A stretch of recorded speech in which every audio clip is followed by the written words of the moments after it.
કોટડે માતા ચામુંડ પૂજાય છે કાળિયા બિલની માડી દેવી કહેવાય છે નવખંડે ગુંજતું માનું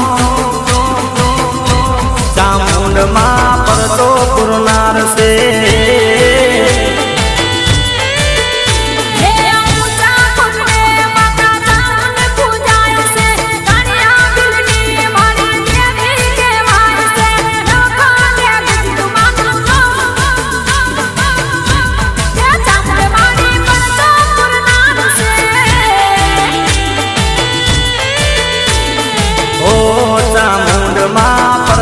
પુરનાર છે।